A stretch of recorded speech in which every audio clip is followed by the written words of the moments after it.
Kapiten Vasilijević će ubaciti loptu. Većina igrača jednog i drugog tima su 1-0. Anton Drobnjak.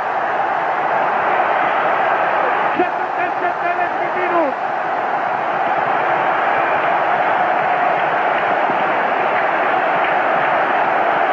Neopretnost Partizana. Jokanović i Simeunović, oči u oči. Jokanović i Partizan vodi 1-0. Došao na svoj gol. I Pandurović je poznat kao golman koji ume da odbrani udarac sa 11 metara.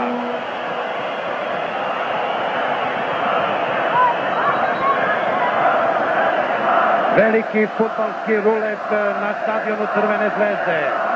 Drama dostiže vrhunac.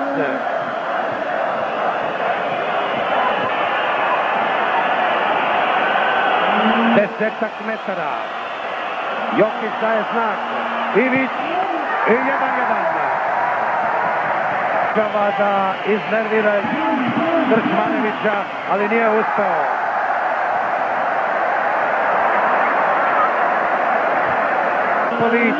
Pandurović je nemoćan. 2-2.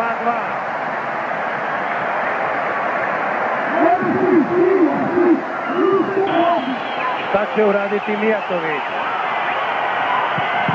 Odbranio je Simeunović, udarac kapitena Partizana. Ostaje 2-2.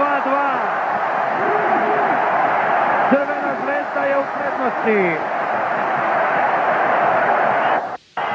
Vasilijević vara Pandurovića i Crvena zvezda vodi za...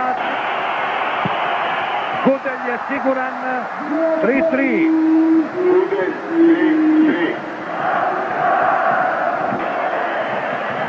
Velika grupa navijača Partizana iz Skoplja je ovde, a Mitko Stojkovski je iz Bitolja. Stojkovski i Crvena zvezda vodi 4-3.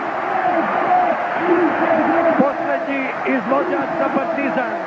Ako sada on ne postigne gol, Crvena zvezda će osvojiti pehar pobednika. Milošević vara Simeunovića i to je 4-4.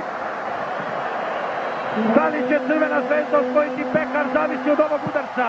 Simeunović i Crvena zvezda je pobednik Kupa Jugoslavije. Kakvo iznenađenje, kakva senzacija,